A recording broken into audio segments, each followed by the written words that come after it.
Hi, Hello, I'm Naomi, and I'm Cal. and we're here today to talk about getvoting.org, our tactical voting site ahead of the general election on the 4th of July. We have been inundated with emails and tweets, so we thought we should explain what we're doing, why we're doing it, and most importantly, when. Very, very true. And I also think, Cal, we should start with a bit of a confession. We hate tactical voting. Hate it. Hate it. Absolutely hate it. I know everybody thinks we probably love it. This is the third time we've done it, but we really, really hate it. If only we had a proportional system instead of first past the post. So then that way we would all be able to vote for the candidate or the party that we really wanted, that really best fitted our values. But this is the system that we've got.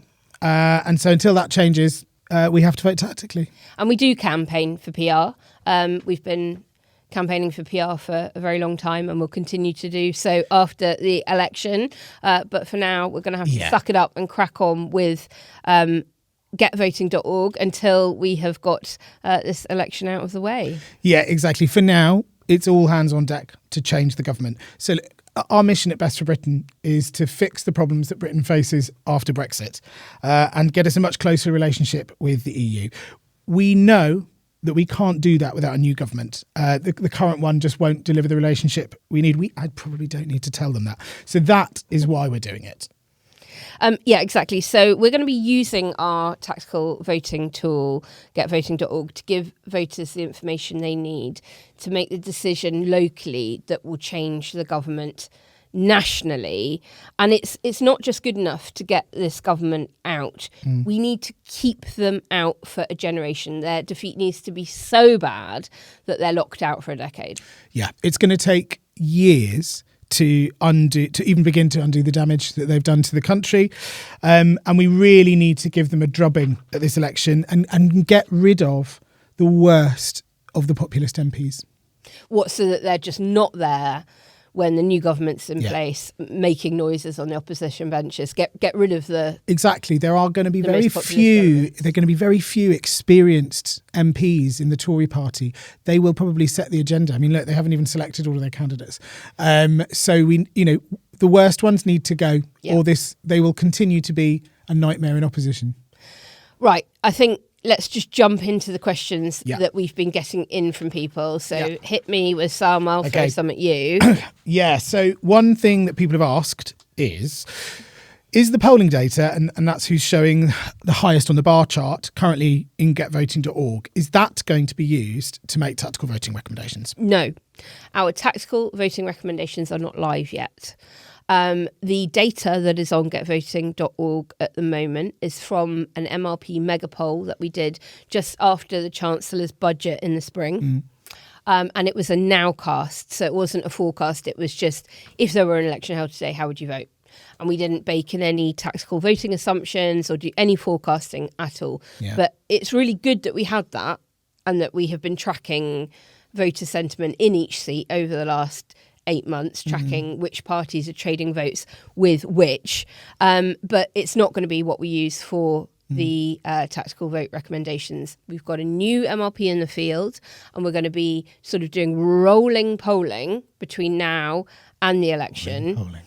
And from that, we'll be able to capture the squeeze that's going to be happening, and then we'll be able to make recommendations based on the data and some other stuff too. I think for anyone who doesn't know, what does squeeze mean? Squeeze means that if you are trying to defeat another party, if you're say the Labour Party and you're trying to beat the Conservative Party, you will have to squeeze the votes of the other parties. So if you're in a Labour Conservative marginal, I don't know, like we could think about Chingford and Woodford Green. That's a good one. Very marginal Labour Conservative seat there. Labour will be trying to squeeze the Lib Dem vote and the Green vote and say to those voters, look, your parties can't win here, I can, and I'm better than the Tories, so back me. And the Tories will be trying to squeeze the Reform UK vote, saying, look, the Reform UK candidate isn't going to win here, Labour could, I'm a safer bet. And similarly, say in a Liberal Conservative marginal like Esher and Walton, the Lib Dems will be saying to Labour and Green voters, vote Lib Dem, and the Tory will still be saying don't vote Reform UK. So that's what squeeze means. And by polling later and come out with recommendations later in the process, we'll be able to capture that squeeze, see whether it's working or not, or whether the voters are just digging in and wanting to vote for the parties they're voting for, to give us a really good sense of who's in first, second and third place.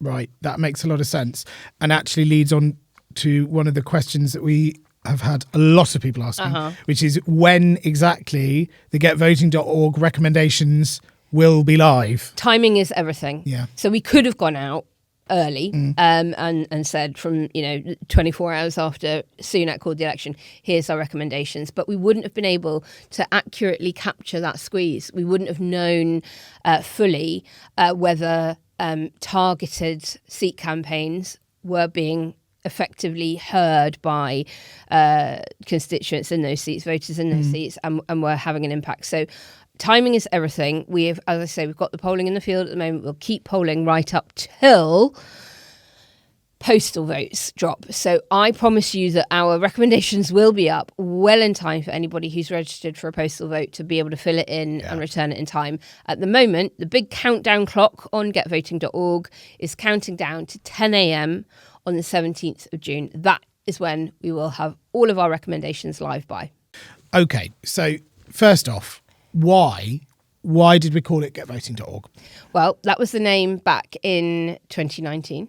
It was a very successful site. 4.5 million people went to it, and it made a very accurate prediction in over 97% of the seats where we made recommendations. So, it was a good brand. But also we've tested it. We've tested it with voters, and some of the other tactical voting sites, they kind of turn off some of the voters that are going to be critical on the 4th of July to delivering change, particularly former Conservative voters who are now fed up. They're absolutely done with the current crop. They've never voted tactically before in their life because they've always been very happy to vote Tory in the past. They're not going to do that this time. And getvoting.org is a great neutral brand.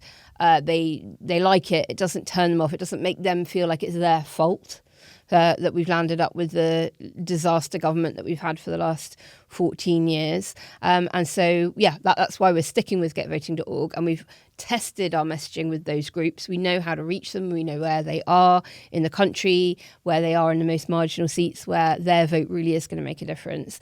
And those are the very people that, because they've never voted tactically before, they probably think they know, or if I'm not voting Tory this time, I must vote Labour because they're the obvious opposition. Or they might be thinking, I'm not going to vote Tory, so I'm definitely going to vote Lib Dem because they're the next nearest thing to the Tories. And obviously, if they're in a marginal seat between a different party, then that's going to be the wrong vote. And we know how to get to those people, and we are getting to them with our ads and our messaging. And so, getvoting.org, we think, will be a persuasive brand for them. Great. And I think it's worth saying that when we set out to do this, we didn't quite envisage originally that we would be talking to so many former Tory voters. You can have a look at the polling on bestforbritain.org. We have worked out that the number of people who are prepared to vote tactically to change the government has gone up massively. That's a huge chunk of people. We need to capitalise on every vote and make sure they're comfortable with the information that we're giving them. So, Cal, another question we've been getting from people is what makes getvoting.org different from other tactical voting sites? Because there are quite a few of them out there. Yeah. There are a few. And the first thing to say is that we would encourage absolutely everybody to look at a couple of them, look at all of them. Don't use one source of information before making up your mind. But we are confident in our approach for several reasons. So the first one is we have done this before. We did this in 2017. We did it in 2019. So, and this sounds really arrogant to say, but we do know what we're doing. And we've learned a lot from our previous attempts, and we know what works. We know what doesn't.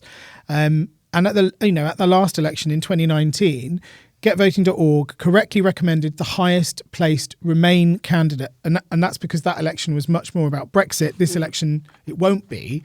The highest placed Remain candidate in 97% of the constituencies where we made a recommendation, which is pretty good going. We were pretty pleased with that. Unlike other tactical voting sites, we use a mixture of the up-to-the-minute MRP polling, and I will let you explain what MRP polling stands for and what that means. not just the MRP polling, we use political intel, local factors, and of course, who is the current, the MP in the under the old boundaries. So some other sites are going to simply use the 2019 result and assume whichever party came second to the Tories should get the recommendation. We don't do that because at this election, firstly, the boundaries have changed quite dramatically. Actually, you can't just use the previous election results. It would be very, we're lucky that our data allows us to be more granular than a constituency level. So when the new boundaries were launched, we were able to give a really good prediction of what would happen if an election was held then. But also the political landscape has changed hugely. Everyone can feel that. The way people are going to vote is going to be dramatically different. So we do need to have that up-to-the-minute polling data, but also the local factors. So the local factors are really about whether they're targeting the seat or not. Some of the parties will be putting a lot of their resource in, others won't. And thankfully, there is not that much overlap, which is really, really good news. But also, you might want to look at the local election results as well. Yep. So just to recap on that, we know what we're doing, we've done it before, and we've got up-to-the-minute MRP polling under these new boundaries, combined with really good political intel. We know which parties are targeting which seats. We know where one may be showing in the data that they're doing quite well, but in reality, they're actually directing all their activists elsewhere. There's no Boris Johnson. There's no Jeremy Corbyn. There's no Jo Swinson. There's no Nicola Sturgeon. And sadly, there's going to be no Caroline Lucas. Every leader has changed since the 2019 general election. So if you're watching this and wondering which tactical voting site to rely on, as Cal said, look at them all, please do. But if they're telling you that they're basing stuff on 2019, I would question very, very strongly the credibility of the recommendation because everything has changed. Absolutely. So let's move on to some more questions because there were a lot. There were a lot. And this is a good one. And I have actually already replied to this person. Okay. Your site says, that's our site, getvoting.org. Mm-hmm. I live in mid-Norfolk, but I live in southwest Norfolk. Now, this is actually because the boundaries have changed. So I've already replied to this person to give them the good news that Liz Truss will no longer be their MP, and they were delighted. Their house was just on the edge of the boundary, and under the new map, they're now in a completely different constituency. So this person seems to be very politically engaged, thought they were still in southwest Norfolk. They're actually now in mid-Norfolk, so it can catch absolutely anyone out. So if you get a different one to the one you were expecting when you put your postcode in to get voting, it's because the boundaries have changed. And because we've got loads of polling data by postcode, it made us, we were one of the first organisations, I think we're the first organisation to do a countrywide poll under the new boundaries. So we've been doing this for a while. But that does mean that it is even harder to work out who might be coming in first, second and third, because your constituency might have changed and the boundaries definitely have, and that changes the game completely. Another question we had is, why are we recommending Labour in Wokingham? Well, we aren't for a start. So as I said, we haven't made any recommendations yet. The data on the website isn't a tactical vote recommendation. There's a whopping big countdown clock telling you when they're coming. And somewhere like Wokingham is somewhere where we know that the Lib Dems are targeting the seat. Whereas Labour, I believe in that seat, are directing their activists to go to other seats nearby that they are targeting. And so that will be a really, really big factor in our decision-making ahead of launching the recommendation on the 17th of June. But on the 17th of June, people will be able to see all of that information with an explainer about why we're recommending a certain party. Absolutely. So now this is a question that we've had from a lot of people, and I think it's really important that we explain, why is your poll, that's our poll, why is the Get Voting poll different to the YouGov MRP poll? Well, you did say that I'd explain MRP. Yes. So if I do a bit of that, and then I'll explain why they're different. So MRP stands for multi-level regression post-stratification. So this is now the kind of gold standard in polling. It's what most polling companies are using to do those seat level predictions. It's the only model that correctly predicted Trump winning back in 2016 and like surprise wins for Labour in 2017, like places like Canterbury. So what it essentially does is it takes a big poll.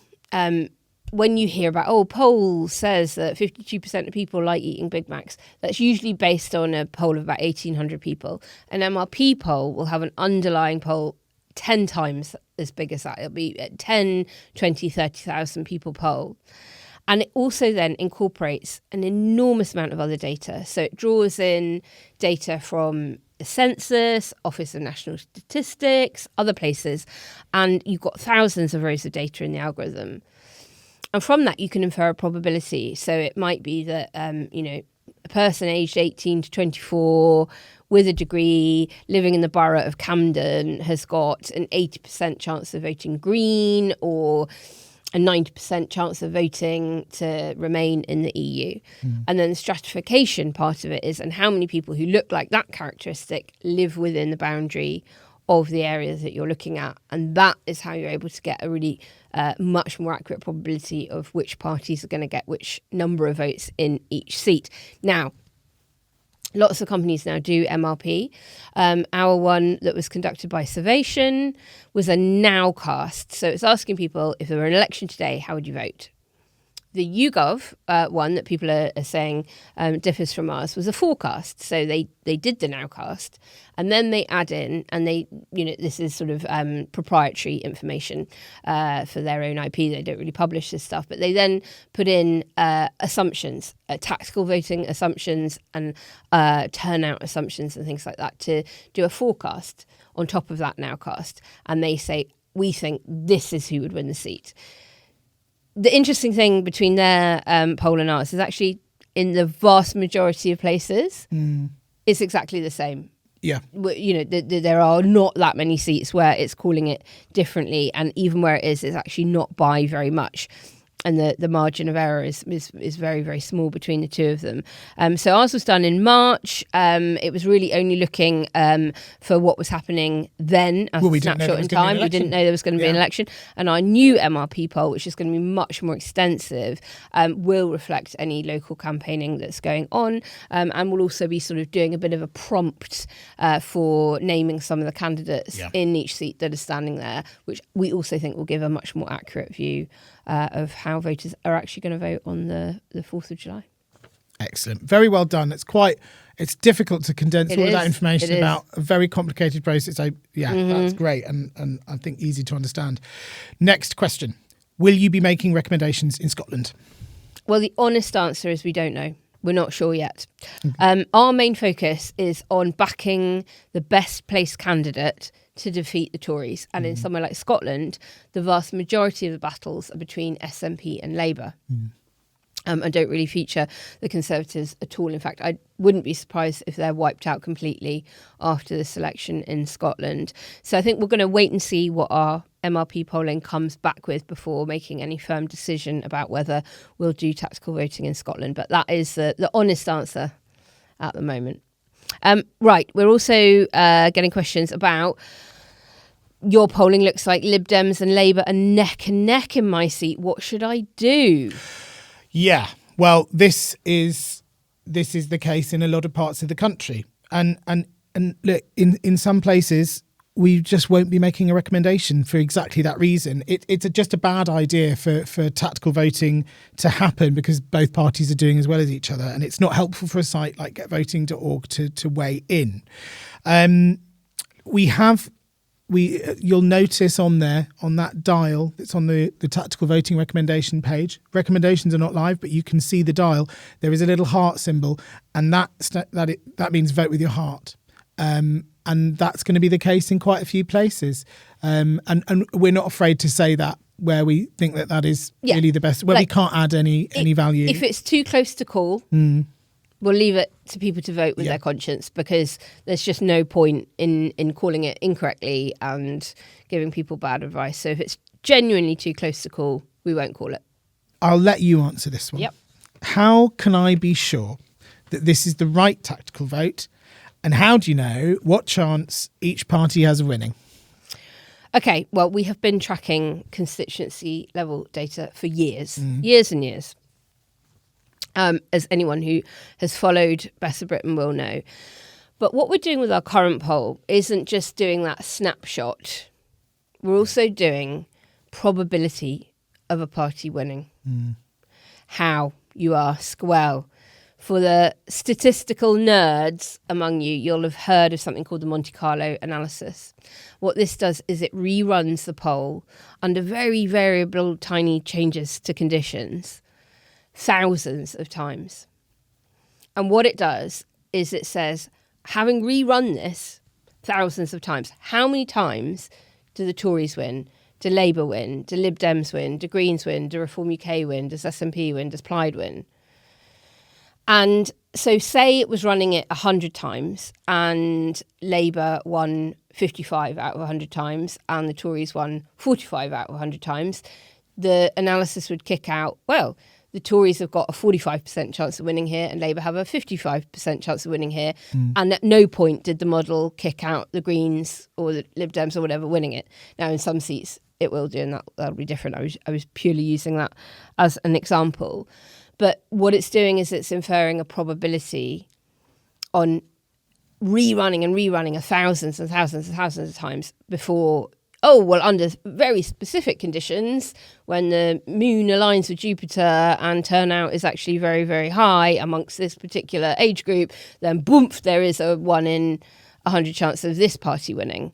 Rather than a 0% chance. So what that does is it really helps those of us behind the scenes at getvoting.org, when it is a very close seat where two parties are very, very neck and neck, we can then look at the probability data and that gives us a much stronger indication of who should get the tactical vote recommendation because they've got a far higher chance of actually winning the seat, even though they might be neck and neck in the snapshot data with another party. Excellent. That makes a lot of sense. And I think it's also worth saying that that's not always going to be helpful everywhere, isn't it? No. Because, so there are some places where that won't be particularly useful.